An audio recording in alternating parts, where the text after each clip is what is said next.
जितनी किसान ने मार झेली है और ब्लैक में करा है, तो ये सरकार की बहुत बड़ी फेलियर है। इसमें अब के सरकार पे बहुत बड़ा फर्क पड़ेगा। क्या काम किया? प्रतिनिधि ने वो काम किए जिसकी आज तक निधि नहीं पता कि निधि गई कहाँ, निधि आई किस लिए है। ये तो यमुना प्राधिकरण, ग्रेटर नोएडा प्राधिकरण या नोएडा प्राधिकरण काम करा रहे हैं। ये तो ये सरकार ना रहेगी जो सरकार रहेगी। कि हमने रोजगार इतना दिया, इनने रोजगार दिया नहीं है, इन्होंने तो और छीन लिया। उसका सर्वे करके देखिए ना गाँवों के अंदर। नमस्कार दोस्तों, ग्रीन न्यूज में आप सभी का स्वागत है। ग्रीनों की बात में आज हम मौजूद हैं दनकौर में, जो कि जेवर विधानसभा में है।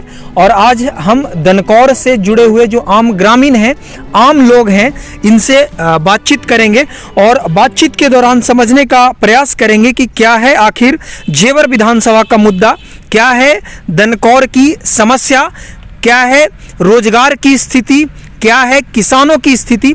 इसके बारे में हम जानेंगे दनकौर के स्थानीय लोगों से।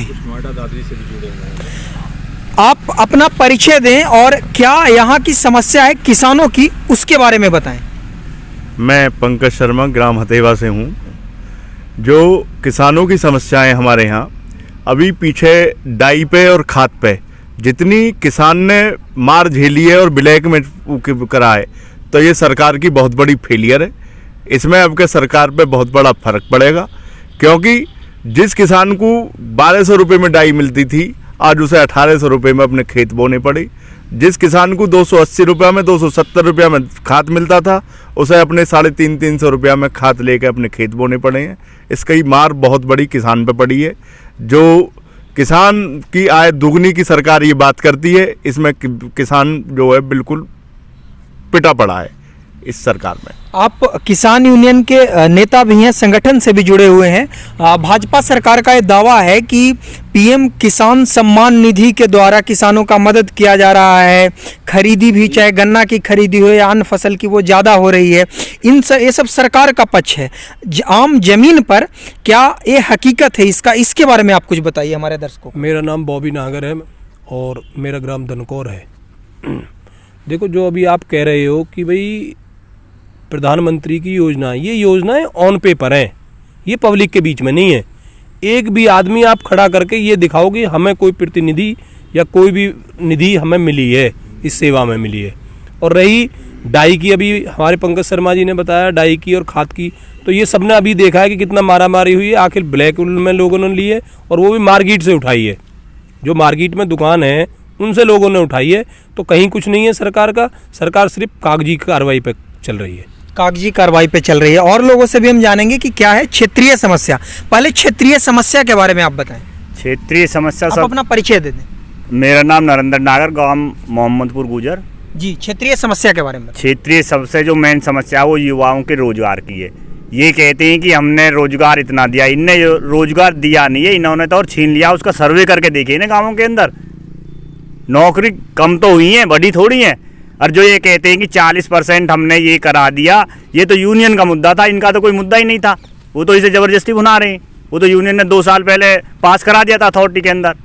मतलब रोजगार जो है एक बड़ी समस्या है। आपके अनुसार समस्या क्या है, क्षेत्रीय समस्या, और बताएं क्या है। समस्याएं तो सारी हैं ए टू जेड भाई। यहाँ पर कोई भी क्रय केंद्र नहीं, किसान अपनी फसल नहीं बेच सकता। अगर किसान ने फसल बेची भी है तो आप इस चीज़ की जानकारी करो, एमएसपी पे किस किसने खरीदी है।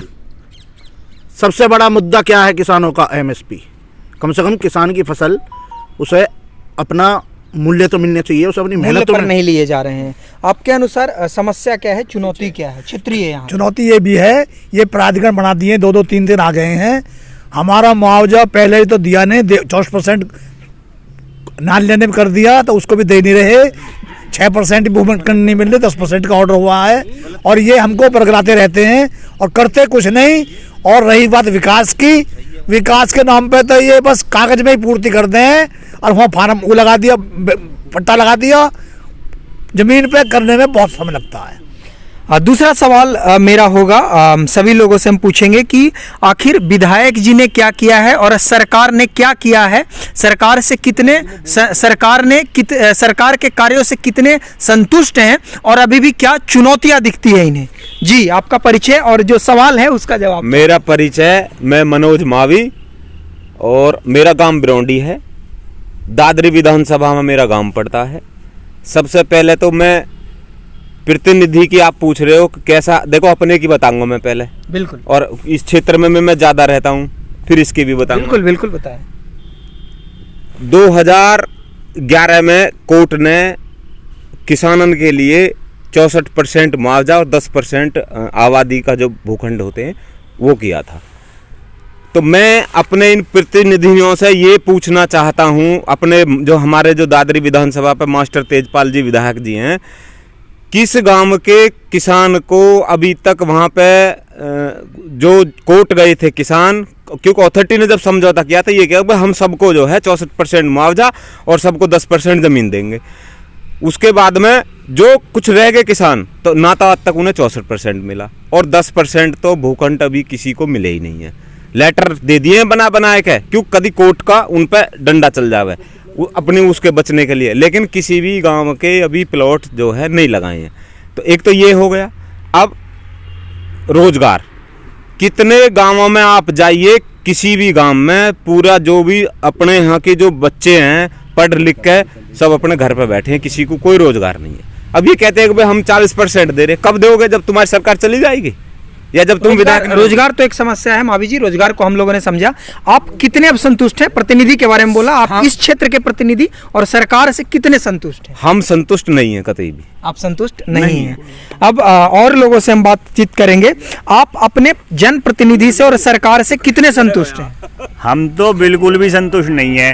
खाली प्रतिनिधि तो इसमें बोर्ड लगवा रहे हैं, और जो अथॉरिटी जो काम कर रही है वो तो हमारा पैसा हमको ही तो लूट रही है अथॉरिटी। यहाँ पे प्रतिनिधि ने क्या काम किया बताओ?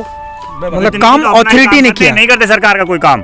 हाँ, आप कुछ बात रखना चाहते हैं? मैं बताऊंगा। आप कह रहे हो प्रतिनिधि ने क्या काम किया। प्रतिनिधि ने वो काम किए जिसकी आज तक निधि नहीं पता कि निधि गई कहाँ, निधि आई किस लिए है।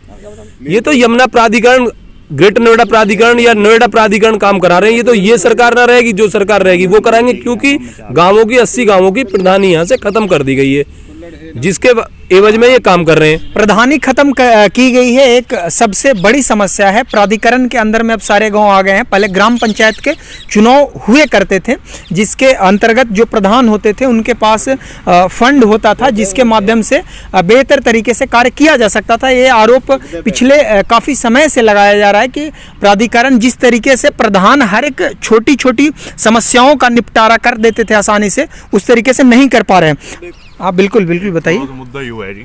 प्रतिनिधि से मेरा तीनों विधायक जो हैं, क्योंकि बीजेपी के विधायक है, बीजेपी की सरकार है सेंटर में भी, और जो मेट्रो है हमारे यहाँ ग्रेटर नोएडा में, अब जेवर एयरपोर्ट के लिए भी एयरपोर्ट का शिलान्यास भी हो गया। लेकिन एक बात बताइए, जिस गांव के पास मेट्रो का स्टेशन बना हुआ है, क्या उस गांव का नाम नहीं पड़ना चाहिए? गाँवों की तो हमारे की इन्होंने सब वो पहचान ही खत्म कर दी। तो बिल्कुल बिल्कुल बिल्कुल मावी जी, ये विषय को तब भी उठाया गया था जब ग्रेटर नोएडा में एक्वालाइन मेट्रो की उद्घाटन की जा रही थी, कि जिस भी गांव के पास से मेट्रो गुजर रही है, जो मेट्रो स्टेशन बनाए गए हैं, उस मेट्रो स्टेशन का नाम उसी गांव के नाम पर किया जाए। आप अभी जुड़े हुए थे हमारे साथ ग्रेनो की इस यात्रा में। हम इस यात्रा के कड़ी में गौतम बुद्ध नगर जिले के अलग अलग विधानसभाओं में जाएंगे और हर एक मंडल से आपको बताने की कोशिश करेंगे कि क्या है आम जनता की राय, क्या है समस्या। आप इसी तरीके से जुड़ रहे हैं ग्रैंड न्यूज़ के साथ। आप जुड़े रहने के लिए चैनल को सब्सक्राइब जरूर कर लें। धन्यवाद।